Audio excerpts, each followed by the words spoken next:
जब white house के दरवाजे पर डोनाल्ड ट्रंप जेलेंस्की का स्वागत कर रहे थे, जब जेलेंस्की के गले में हाथ डालकर ट्रंप उन्हें व्हाइट हाउस ले जा रहे थे,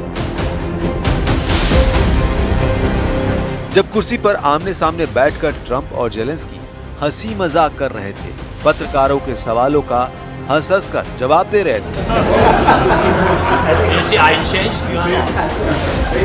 और जब डोनाल्ड ट्रंप यूरोप के लीडर्स के साथ ग्रुप फोटो खिंचवा रहे थे, उस वक्त पुतिन दहला रहे थे पूरा यूक्रेन। खार्किव में पुतिन की फोर्स ने क्या किया, ये ड्रोन से बनाया गया ये वीडियो बता रहा है। इस अपार्टमेंट पर बैलिस्टिक मिसाइल से हमला हुआ, 3 लोगों की मौत हो गई, जिसमें एक 2 साल का बच्चा भी था। 17 लोग घायल हुए हैं। जब यूक्रेन को लेकर नेटो देश आमने सामने बैठकर बातें कर रहे थे, जब ट्रंप के साथ मिलकर यूक्रेन पर रूस का कब्जा हटाने की मिन्नतें की जा रही थी, ठीक उसी वक्त पुतिन की फौज यूक्रेन के नए नए इलाकों पर अपना झंडा फहरा रही थी। ये तस्वीरें बता रही हैं कि यूक्रेन में क्या होने जा रहा है। 18 अगस्त की रात को पुतिन ने जो बमबारी की, 19 अगस्त की सुबह उसके बाद का हश्र देखा जा सकता है। ये मध्य यूक्रेन में निप्रो नदी के पास बसा क्रेमेंचुक शहर का नजारा है। पूरी दुनिया सवाल पूछ रही है कि 18 अगस्त को व्हाइट हाउस में हुई मीटिंग का क्या हुआ। क्या यूक्रेन का युद्ध रुकेगा? क्या सीज फायर होगा? या फिर पुतिन का गुस्सा ऐसे ही यूक्रेन को जलाता रहेगा और ट्रंप समेत पूरा नेटो यूक्रेन की तबाही पर मीटिंग खेलते रहेंगे? व्हाइट हाउस के ईस्ट रूम में बीच में एक बड़ी मेज लगाई गई और उसके दोनों तरफ बैठे वो लीडर जो यूक्रेन को बचाने की कसम खा चुके हैं। अब इस टेबल पर कौन कौन मौजूद था, गौर से समझिए।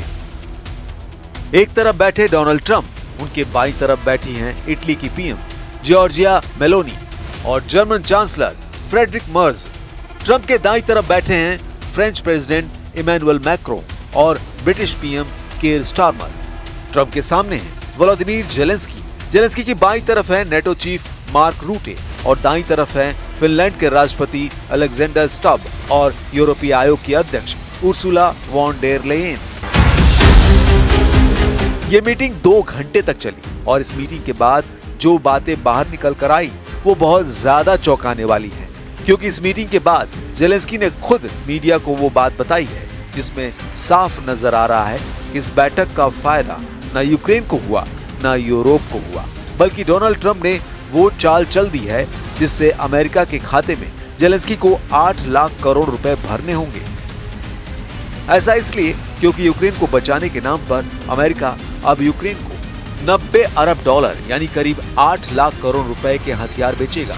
इस हथियार पैकेज को यूक्रेन की सुरक्षा गारंटी बताया जा रहा है। зброї, американської зброї, якої немає у нас, туди входить передусім літаки, системи протиповітряної оборони тощо. Залишимо поки тощо. Там дійсно є пакет нашими пропозиціями на 90 मिलियर्ड डॉलर। जेलेंस्की ने जो बताया उससे एक बात साफ नजर आ रही है, वो ये बात कि यूरोप के बड़े बड़े लीडर्स के साथ मीटिंग में डोनाल्ड ट्रंप ने जेलेंस्की को डराने से ज्यादा बहकाने वाली बात की है। यूक्रेन के युद्ध को लेकर ट्रंप ने जेलेंस्की को बहुत बुरा फंसा दिया है। फंसाया भी ऐसा कि जेलेंस्की के चारों तरफ फैला ट्रैप गारंटी दे रहा है कि जीत पुतिन की ही होगी। ट्रंप ने कहा है कि यूक्रेन को अमेरिका की मदद जारी रहेगी।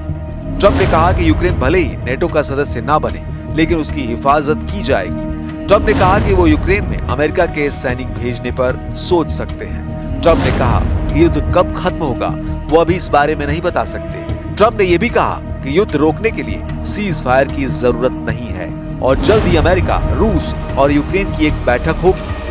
Глава Соединенных Штатов и его команда, во-первых, искренне хотят достичь результата, который будет долгосрочным, устойчивым, надежным, в отличие от европейцев, которые на тот момент твердили на каждом углу, что только прекращение огня И после этого они будут продолжать поставлять Украине оружие. इस मीटिंग के दौरान जब यूक्रेन की सुरक्षा गारंटी पर बात हो रही थी और ट्रंप कह रहे थे कि अमेरिका और यूरोप के देश मिलकर काम करेंगे, इन 40 मिनटों के बारे में जर्मन चांसलर फ्रेडरिक मर्ज ने बताया कि पुतिन सिर्फ 15 मिनट के अंदर जेलेंस्की से मुलाकात के लिए राजी हो गए और अब अगले 2 हफ्तों में पुतिन और जेलेंस्की के बीच बातचीत हो सकती है ताकि युद्ध रोकने पर कोई समझौता हो सके।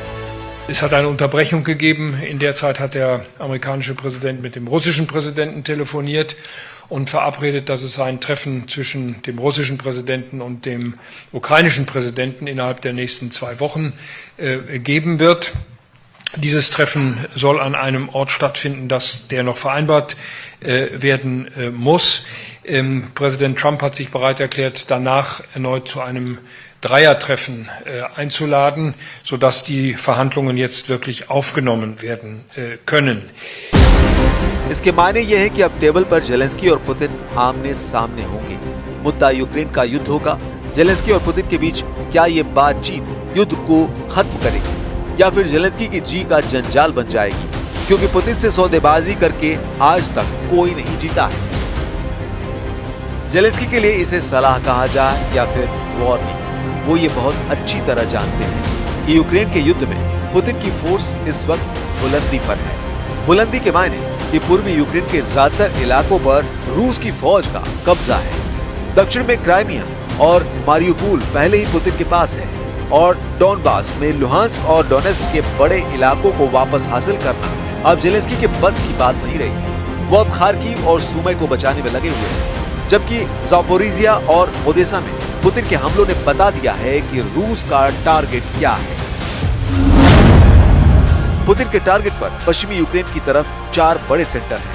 पहला है खार्किव, दूसरा है सुमी, तीसरा है डोनेट्स्क और चौथा है डिप्रो नदी के किनारे पर ज़ापोरिजिया। इन चारों शहरों के आसपास बहुत बड़ी जंग चल रही है और जेलेंस्की जानते हैं कि अगर इनमें से एक भी मोर्चे पर वो हारे तो पुतिन के कब्जे में 50% यूक्रेन आने में बिल्कुल देर नहीं लगेगी। Il est convaincu maintenant, et le président Poutine le lui a redit, nous lui avons tous redit, qu'on ne peut pas discuter un traité de paix qui prend quand même plusieurs jours, voire plusieurs semaines, sous les bombes. Et qu'il a plusieurs fois lui-même exprimé une volonté aussi humanitaire d'arrêter les tueries et d'arrêter ce qui se passe contre les civils. Et donc, à cet égard, qui avait besoin d'avoir justement aussi une trêve. White house में हुई meeting के बाद अलग अलग देशों की तरफ से जो बड़ी बातें सामने आई हैं, वो पुतिन को चैलेंज दे सकती हैं।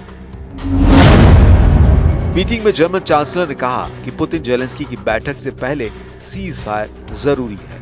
फ्रांस के राष्ट्रपति इमैनुअल मैक्रों ने कहा कि सिर्फ यूक्रेन नहीं, पूरे यूरोप की सुरक्षा का मुद्दा है।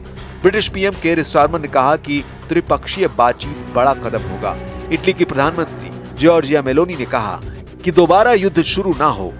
Nyt täytyy muistaa, että Putiniin kannattaa harvemmin luottaa. Eli nyt jää nähtäväksi, onko hänellä rohkeutta tulla tämän tyyppiseen tapaamiseen, onko hänellä rohkeutta tulla kolmiväliseen tapaamiseen vai pelaako hän jälleen kerran aikaa. Ja sitten tietysti jos hän pelaa aikaa, niin haemme yhdessä uusia ratkaisuja. अब आपके जहन में सवाल होगा कि सबने media से बात की, आखिर जॉर्जिया मेलोनी ने यूक्रेन को लेकर किसी सवाल का जवाब क्यों नहीं दिया? इसे यूक्रेन पर मीटिंग के दौरान इन टॉप लीडर्स की बातचीत से समझा जा सकता है, जिसमें मेलोनी ने कहा कि वो मीडिया से बात नहीं करती है। Want to take some questions or anything? You feel like it?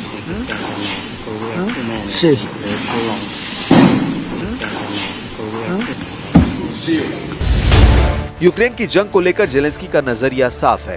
उन्होंने कहा कि पुतिन चाहे जितने बम बरसाएं, वो बहुत अच्छी तरह जानते हैं कि यूक्रेन का बंटवारा नहीं होने दिया जाएगा, चाहे इसके लिए कोई भी कीमत क्यों न चुकानी पड़े। वैसे ट्रंप से बातचीत के लिए जेलेंस्की को बाकायदा ट्रेनिंग मिली और उन्हें ये ट्रेनिंग ब्रिटेन के प्रधानमंत्री केयर स्टारमर ने दी। पश्चिमी मीडिया में इसका दावा किया जा रहा है। इस ट्रेनिंग का असर भी नजर आया। स्टारमर ने ही जेलेंस्की को सलाह दी थी कि आलोचना से बचने के लिए वो इस बार जंग वाली वर्दी नहीं बल्कि डिप्लोमेटिक बातचीत वाला सूट पहने। जब 28 फरवरी को जेलेंस्की ट्रंप से मिले थे तो ऐसी गुस्सा गर्मी हुई थी जैसे दो दुश्मन देश भी आपस में बात नहीं करते। और अब 18 अगस्त को जेलेंस्की ट्रंप की मुलाकात देखिए। हंसी मजाक का ऐसा माहौल कि समझ नहीं आ रहा है कि आखिर 6 महीनों पहले ट्रंप और जेलेंस्की के संबंधों में क्या केमिकल लोचा हुआ था। अब अगले कुछ दिनों में पुतिन और जेलेंस्की की मीटिंग पर बड़ा फैसला हो सकता है और तब देखा जाएगा कि ट्रंप पुतिन और जेलेंस्की के बीच क्या और किन शर्तों पर डील करवाते हैं। वैसे फिलहाल जेलेंस्की के सामने एक तरफ कुआं और दूसरी तरफ खाई है और सामने पुतिन AK-47 लेकर खड़े हुए हैं।